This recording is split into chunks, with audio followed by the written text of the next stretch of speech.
विभिन्न क्षेत्रों में प्रगति कर रहा है, लेकिन इसके साथ ही विभिन्न आर्थिक एवं सामाजिक समस्याएं हमारे देश को खोखला कर रही है। हमारे पास बहुत बुद्धिमान और बड़ी तादाद में युवा शक्ति होते हुए भी यहाँ ईमानदारी से समृद्ध और शांत जीवन क्यों असंभव प्रतीत हो रहा है? अर्थ क्रांति उठा रही है ऐसे ही कुछ अहम सवाल और प्रस्तुत कर रही है उनके सटीक जवाब।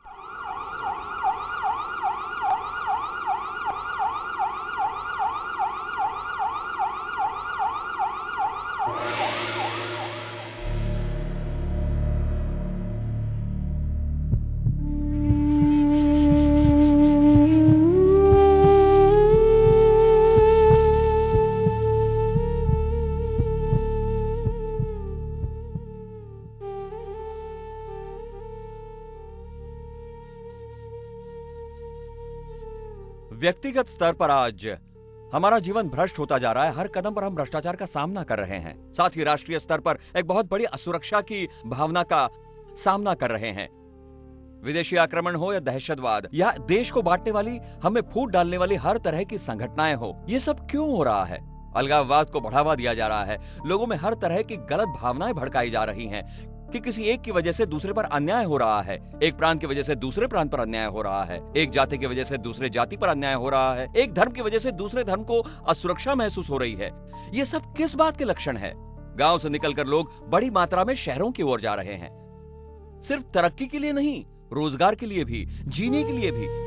अंत में इसका परिणाम दिखाई देता है वो खाली पड़े गांव के और गंदगी से भरे शहरों के रूप में।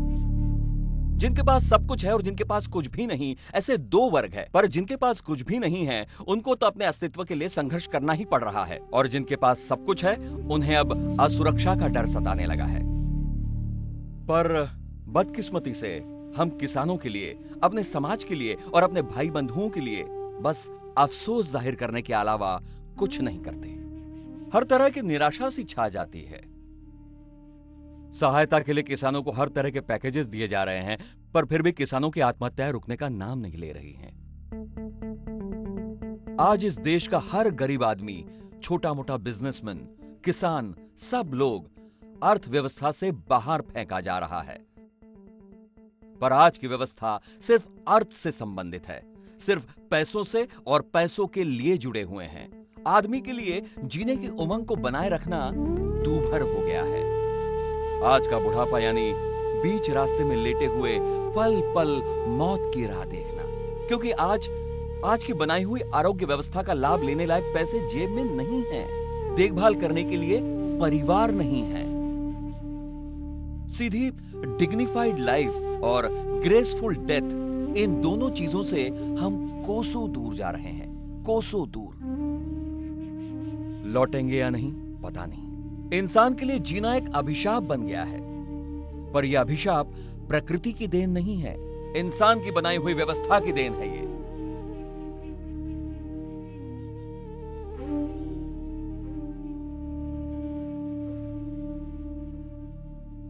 वर्तमान में मौजूद सवाल और भविष्य में उभरते हुए सवाल बड़े भीषण दिखाई देते हैं। हमें उनके जवाब चाहिए, पर वो हल धर्म, जाति, पंथ, प्रांत के स्तर पर नहीं मिलने वाले हैं। आज पूरे देश को एक समाज के रूप में उभर कर आने की जरूरत है। व्यवस्था ऐसी होनी चाहिए जो देश की कुल 110 करोड़ आबादी के साथ अपने बच्चों जैसा व्यवहार करेगी। 110 करोड़ को सम्मान के साथ जीने का अधिकार है जो संविधान ने दिया है। कमजोर प्रशासन ये हमें दे नहीं सकता।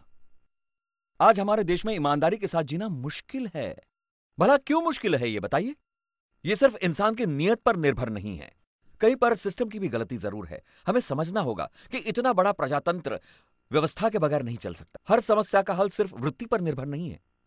जैसे हम खुद सिग्नल तोड़कर आगे निकल जाते हैं, पर साथ ही आगे टूल बूथ पर खुद की गाड़ी रोककर अपनी जेब से पैसे निकालकर देते भी हैं। ऐसा क्यों होता है? सिग्नल तोड़ने के कोई पैसे नहीं लगते, पर हम टोल बूथ लांघकर आगे नहीं निकल सकते। इसका कारण है वहां की व्यवस्था और उस व्यवस्था का नियंत्रण। जिस तरह वृत्ति का संयम से नियमन किया जाता है, उसी तरह किसी भी व्यवस्था का नियमन करने के लिए नियंत्रण की आवश्यकता है।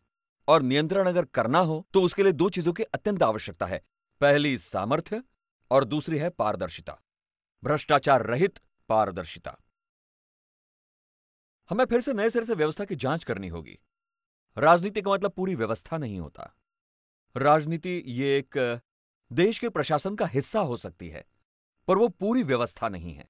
केवल भ्रष्ट नेताओं को दोष देकर हम अपने आप को छुड़ा नहीं सकते। हमें इसी व्यवस्था में से कुछ जवाब ढूंढने होंगे और परिपूर्ण जवाब हमें देने होंगे, जिससे राजनीति में भी बड़े बदलाव हम बहुत ही कम समय में ला सकते हैं।